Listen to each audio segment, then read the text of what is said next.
Bom, para discutir os conceitos, né, que permeiam a inclusão escolar, vamos começar com esses quatro, né, que eles são importantes para estruturar as nossas ideias, porque em muitos momentos a gente fala que determinado aluno está excluído do processo de aprendizagem, né, ou que a integração é uma coisa bacana, né, a gente compara muito com a interação dos indivíduos em uma sala de aula, né? Ou que um grupo de pessoas se encontra segregado, mas sem entender esses conceitos, é complexo a gente definir, né, se o sujeito está ou não nessa situação dentro do contexto escolar. Bom, as definições apresentadas, elas não são específicas, né, para a escola, elas são específicas, elas são para qualquer espaço social. E aí a gente vai definir e contextualizar de acordo com a escola.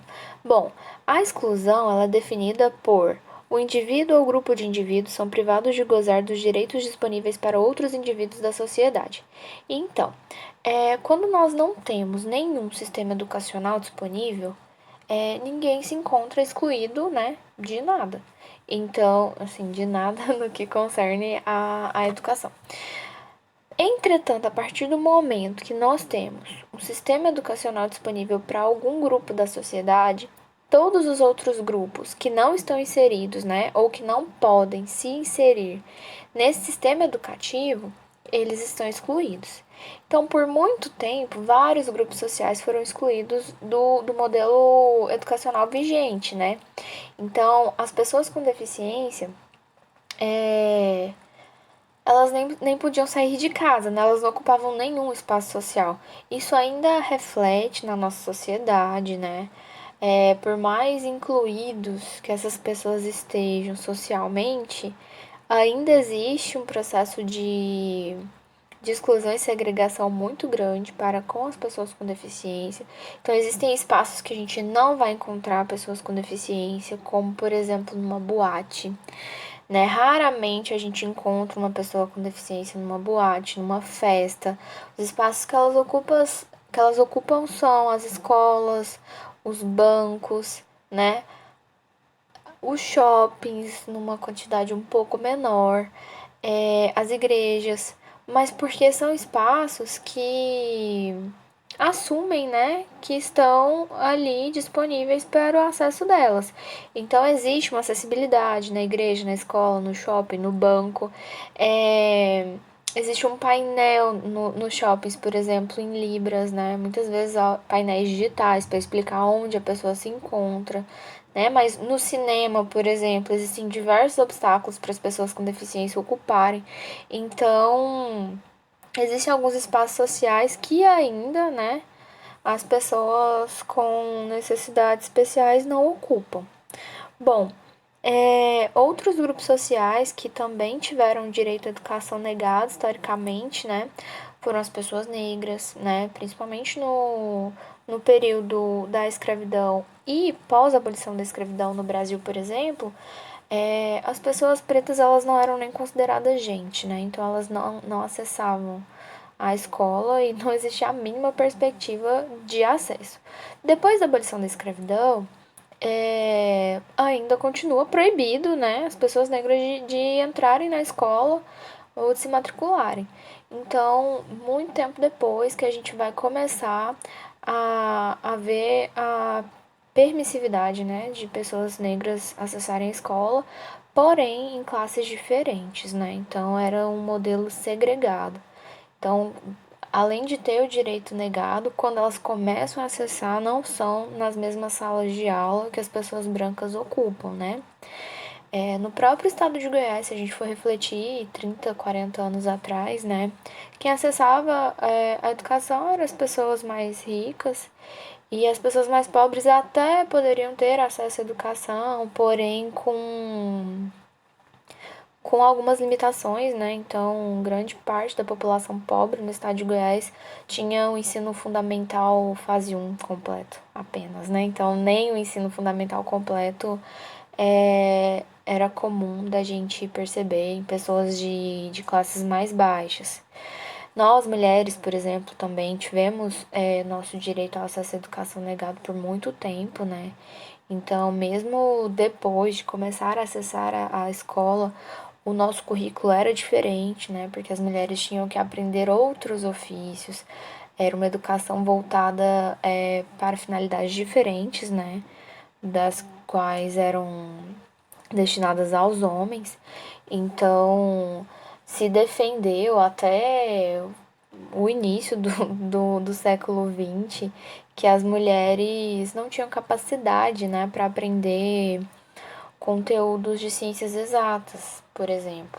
Né? A primeira lei nacional de educação, as mulheres podiam ser professoras, porém era proibido mulher ensinar matemática porque a gente não tinha inteligência suficiente para aprender matemática. Então, como que a gente ia ensinar matemática, né? Então, algumas coisas foram negadas historicamente e elas refletem, sim, na sociedade atual, né? Inclusive, a gente comentou no vídeo anterior sobre a lei de cotas, né? A lei de ações afirmativas, por ações afirmativas. Então, alguns grupos, como os indígenas, quilombolas, negros, pessoas pobres, acabam, e pessoas com deficiência, né? Acabam precisando acessar da lei de cotas para ter o mínimo, né, de equidade no acesso à universidade, né? Então, voltando ali na ideia para explicar o conceito de segregação, né? Na ideia de quando as pessoas negras começam a acessar a escola, mas em classes diferentes, né? O que que isso significa? Que existe um sistema educacional diferente, né, com currículo diferente, porque a gente entende que nesse período pessoas diferentes precisavam aprender coisas diferentes, né, como é o exemplo das classes de mulheres, que também é um modelo segregado. Então, se uma mulher quisesse se matricular em uma classe de homens, ela poderia? Não. Se ela pudesse, não seria um modelo segregado, né? Então, a partir do momento que a gente tem mais de um sistema educacional destinado para pessoas diferentes, onde essas pessoas não podem escolher em qual classe vai se matricular, a gente tem, né, um modelo segregado. Então, por definição, seria um tratamento desigual ou injusto dado a uma pessoa ou um grupo, né? Então, as pessoas com deficiência no Brasil passam a acessar a educação, né, desde o período de Dom Pedro II, né, que foram inauguradas duas escolas especiais no Rio de Janeiro. Uma foi a Escola Imperial dos Meninos Cegos, que hoje é o Instituto Benjamin Constant, é um instituto de referência de atendimento a pessoas com deficiência visual no Brasil. E o outro foi o Instituto Imperial dos Meninos Surdos Mudos, que era a nomenclatura em vigência da época para pessoas surdas, né? Que hoje é o INES, que é o Instituto Nacional de Educação de Surdos, que também é a nossa referência nacional para a educação de pessoas com deficiência auditiva. Então existiam esses modelos segregados, né? Então uma pessoa cega não podia se matricular numa escola regular, né? Que seria essa escola de alguns grupos sociais e de pessoas videntes, né? Pessoas que enxergam. Então, se ela não pode se matricular em outro lugar, se ela só pode estudar na escola de cegos, significa que ela está segregada, né? Existe um sistema educacional que a recebe, mas ela não pode escolher o sistema educacional que ela vai acessar. E aí, uma grande característica disso são os currículos funcionais, como eu falei, né? Nesse período a gente entende que pessoas diferentes devem acessar currículos diferentes. Então, que reflete hoje na nossa sociedade. Por exemplo, as pessoas cegas hoje aprendem os mesmos conteúdos que todas as outras pessoas. A mesma base nacional comum curricular, né? Mas por muito tempo se utilizou dos currículos funcionais, né? Que é um currículo destinado para uma pessoa com alguma necessidade educacional especial, né, ou específica, que a gente define, né, que essa pessoa não precisa ou não vai conseguir aprender todos os conteúdos. Então, para isso a gente elabora uma seleção de conteúdos que ela é capaz de aprender ou que é necessário que ela aprenda, né? Então, a ideia seria ensinar os conteúdos básicos e as habilidades que essa pessoa precisaria aprender. Hoje, no atendimento educacional especializado, por exemplo, de pessoas com deficiência visual, tem uma disciplina de vida e mobilidade, né? Que ela vai aprender a fazer as atividades do lar sozinha. Por exemplo, tomar banho, fazer uma comida, limpar a casa, arrumar a cama, né? Então, é muito importante, sim, né? Mas não é só isso que essas pessoas precisam aprender, né? Porque é, existe esse currículo que foi construído pensando no desenvolvimento das habilidades e potencialidades de todos os sujeitos, e as pessoas com necessidades educacionais especiais devem acessar esse mesmo currículo, né? Senão a gente vai ter um sistema segregado. Então, o currículo funcional, ele era aplicado em escolas especiais, né? É, e não existia essa universalização do currículo como a gente tem hoje. E aí, a partir da década de 60, né, surgiu um movimento chamado mainstreaming nos Estados Unidos e difundiu por toda a Europa, né, e América do Norte, onde as pessoas reivindicavam que esses sujeitos segregados em sistemas de ensino secundarizados, né, deveriam ter o direito de acessar o mesmo modelo educacional que todos. Então, no Brasil ficou conhecido como movimento de integração, onde as pessoas com deficiência elas poderiam acessar os diferentes espaços sociais, né, inclusive a escola, mas esses espaços sociais não se adaptariam para eles. Então, quem tem que se adaptar aos diferentes espaços sociais são as pessoas com necessidades especiais, né? Então, a ideia no contexto escolar seria de que a pessoa vai acessar aquele espaço, porém a escola não precisa organizar nem estrutura, nem recursos humanos para poder estar recebendo esses alunos, né? Então, o aluno ele é responsável pelo seu processo de aprendizagem e ele deve se esforçar, né, para poder atingir os objetivos. E se ele não se esforçar o suficiente, ele não vai progredir, né, de série, e a culpa não seria da instituição, a culpa é do sujeito, porque ele que quis estar naquele espaço e ocupar aquele espaço, né? Então, não foram feitas, não deveriam ser feitas, né, adaptações físicas, estruturais, né? E os professores iriam ensinar da mesma forma como se não tivesse nenhum aluno com necessidade específica dentro da sala de aula. E o movimento de inclusão, né? Ele vai além da integração, porque as pessoas com deficiência, porque além delas ocuparem, né, os diferentes espaços sociais, existe o direito à igualdade de condições e permanência com qualidade. Então, seria mais semelhante, né, à definição de equidade, essa igualdade, onde a pessoa com necessidade educacional especial ela vai estar na escola e aprendendo, né? Não basta ela estar ocupando aquele espaço, estar integrada, fazer amigos, interagir na escola, se ela não aprender. Porque a finalidade da escola, né?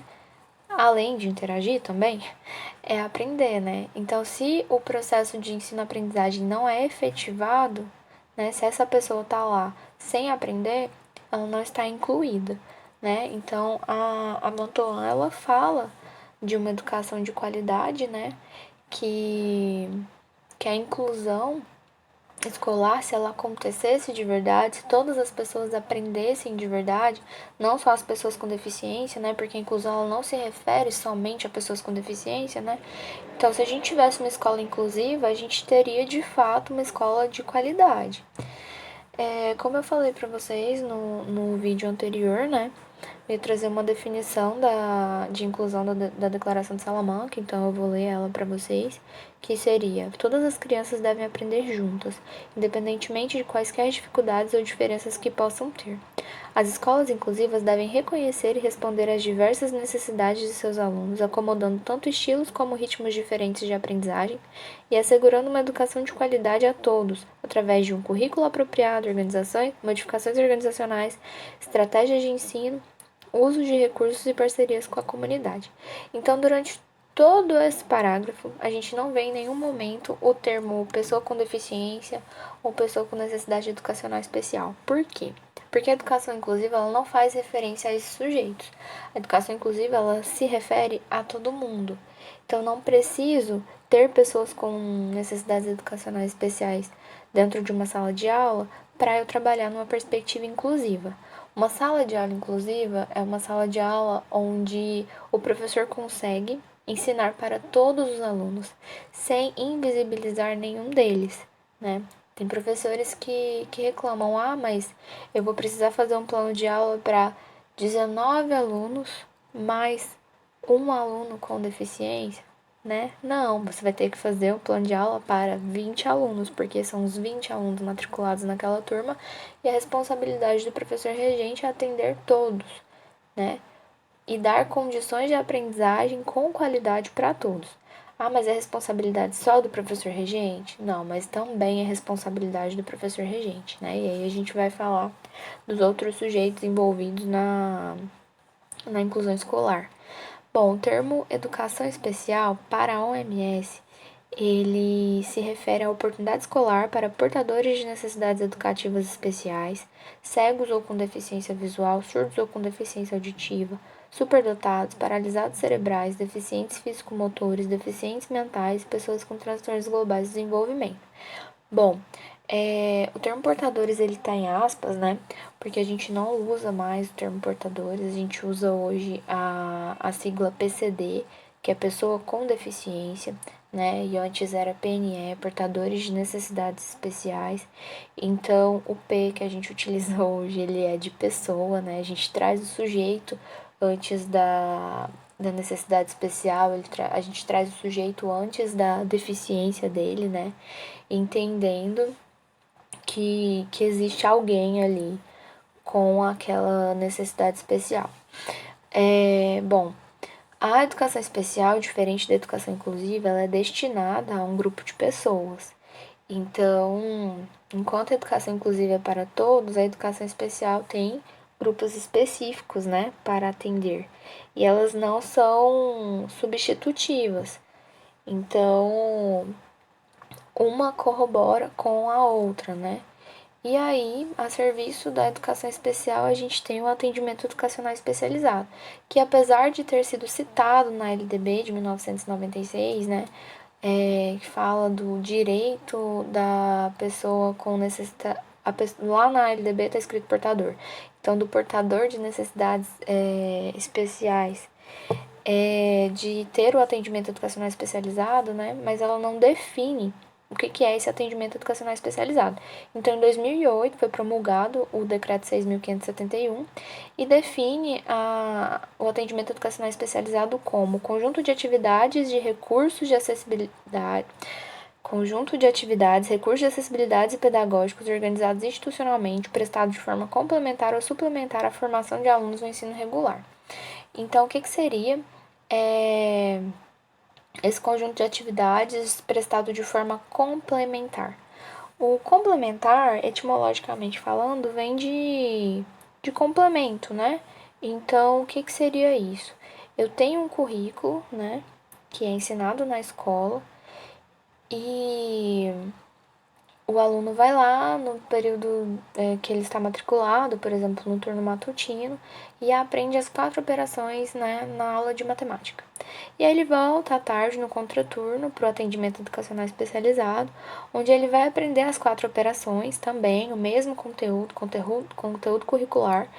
E aí o profissional de AE vai utilizar recursos, né, de tecnologia assistiva, recursos pedagógicos direcionados para a especificidade do aluno, para ensinar as 4 operações, considerando a especificidade dele. Então, complementando o trabalho que foi feito pelo professor regente no turno em que o aluno está matriculado. Então, esse serviço prestado de forma complementar seriam os mesmos conteúdos, né, curriculares que o aluno aprende na sala de aula regular, para poder auxiliá-lo, né, na aprendizagem, para ele conseguir conseguir acompanhar os outros colegas da turma ou desenvolver ao máximo as suas potencialidades. E o que seria o atendimento prestado de forma suplementar? Suplementar seriam outros conteúdos, mas que também vão contribuir para o processo de inclusão escolar desse aluno. Por exemplo, Libras não é um conteúdo que está presente hoje no currículo, né? Mas o aluno surdo precisa aprender Libras. E aonde ele vai aprender Libras? Ele aprende Libras no atendimento educacional especializado. Então, ele vai aprender a língua, que não está no currículo, para poder aprender melhor as outras disciplinas que compõem o currículo. O Braille, da mesma forma, né? O Braille ele é ensinado no atendimento educacional especializado. Outros atendimentos que também podem ocorrer, né, de forma suplementar e que não estão no currículo e que contribuem na aprendizagem, que é o atendimento fonoaudiológico, né?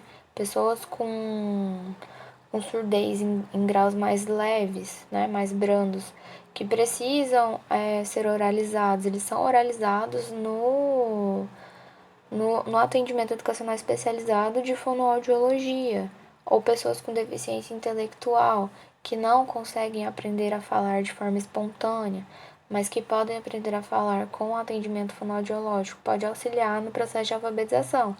Então, existem serviços que não estão permeados no currículo, né, da escola regular, mas que vão contribuir para a aprendizagem desses componentes curriculares. Então, como foi dito anteriormente, né, a inclusão escolar, ela não a inclusão e a educação especial, elas não se substituem, né? A gente não escolhe, eu quero que meu filho estude na educação especial, ou eu vou pôr ele numa escola inclusiva. Não, hoje é obrigatoriedade da família matricular o aluno em escolas regulares, né? E levá-los para o atendimento complementar ou suplementar da educação especial. Então, a educação especial, ela integra essa perspectiva da inclusão escolar. Então, o aluno que participa, né, do atendimento educacional especializado, dos serviços da educação especial, ele pode ser melhor incluído, né, na escola.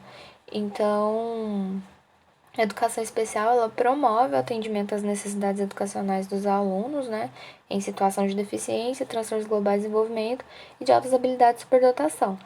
Então, por que a gente traz de outra forma aqui, né, não da forma que foi trazida a partir da definição da OMS? Pode vir pra gente de diferentes formas, né, quem é esse público da educação especial. Então, quando a gente traz pessoas com situação de deficiência e pessoas com transtornos globais de desenvolvimento, mas quem tem transtorno global de desenvolvimento não tem deficiência? Não necessariamente, existem muitas pessoas, porque o transtorno global de desenvolvimento não é uma deficiência, né?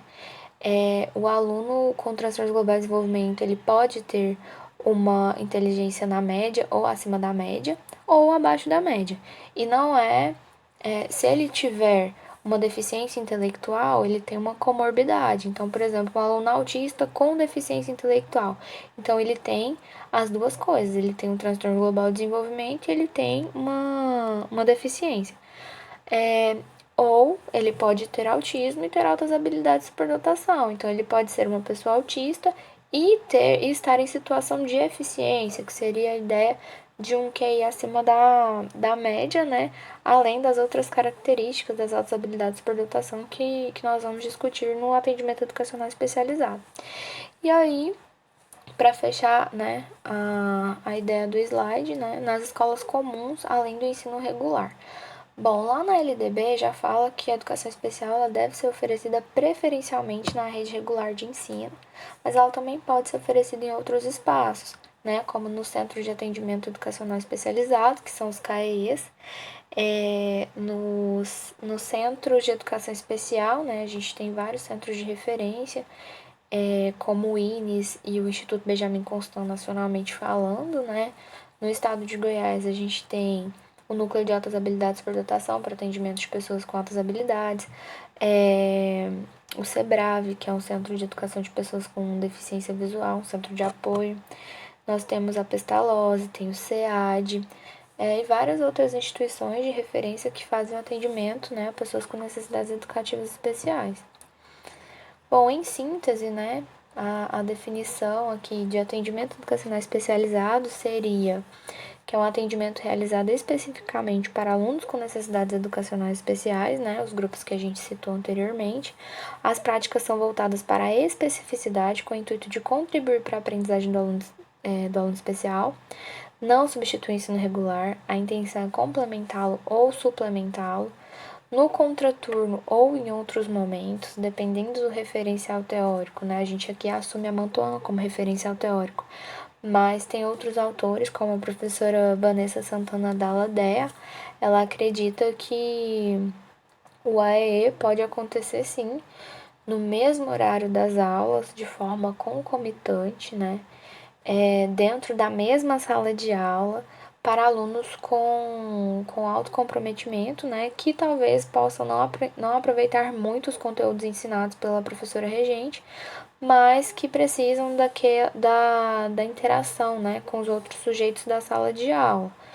E outra coisa é que o atendimento educacional especializado ele auxilia na aprendizagem do aluno para que ele possa acompanhar, né, a sua turma regular e aprender junto com os outros, buscando a inclusão escolar. E também, como eu falei anteriormente, né, atingir suas potencialidades. Tem alunos que talvez não vão acompanhar sua turma, tem alunos que vão ficar muito além da sua turma a partir do atendimento educacional especializado. Então, a gente tem sim uma média, né, como parâmetro, mas o importante é que o aluno se desenvolva ao máximo através das suas habilidades, né? E a inclusão escolar, ela não é um atendimento, é um conceito, né? Perpassa pelo pressuposto de que todos os alunos estão aptos a acessar os conteúdos e atividades abordados na sala de aula. Então, o planejamento do professor, ele deve contemplar todos os sujeitos, não deve ser um plano para os alunos não especiais e um plano para os alunos especiais, né? É um plano que contempla a todos. É a não invisibilização dos alunos com necessidades educacionais especiais, é o professor regente, professor de apoio, alunos especiais, alunos não especiais envolvidos de forma conjunta no processo educacional, aqui pensando na perspectiva de uma sala de aula inclusiva, mas uma escola inclusiva ela precisa de muitos outros profissionais para poder fazer isso acontecer, né? E vai muito além disso. Sobre o termo portador, que a gente falou anteriormente, né, presente tanto na definição da OMS quanto na LDB, a gente defende a não utilização porque, além, né, do sujeito vir antes da deficiência, né, as pessoas elas não carregam essas deficiências como um fardo. E não tem como desportar, né, a deficiência. E o termo portar, ele viria ele traz essa possibilidade, né, de desportar. Então, a situação de deficiência, ela não é temporária, né? Então, ele traz ela, né, ao longo da vida e não tem como ele deixar de tê-la, né? E além disso, o termo portador ele dá a entender que a deficiência ela é um problema do sujeito que a tem, né? E da sua família, que é uma herança histórica que nós temos, né? Da responsabilização da família ou do sujeito que nasceu com um determinado tipo de deficiência ou veio adquirir durante a vida. Então, o caráter subjetivo, né, que ela apresenta seria esse, né, de que o termo portador, ele é responsabilidade somente de quem tem a necessidade especial e da sua família, apesar de ser uma questão de interesse público, né, uma responsabilidade da sociedade. Então, todos nós temos responsabilidade, né, enquanto sujeitos de uma sociedade, de atender, receber, entender as especificidades, né, e trabalhar para desenvolvê-las ao máximo possível, assim como é apresentado lá na Lei Brasileira de Inclusão. Então, cada setor da sociedade ele tem o dever de contribuir, né, nesse processo de desenvolvimento das habilidades, potencialidades e capacidades das pessoas com deficiência. Então, a gente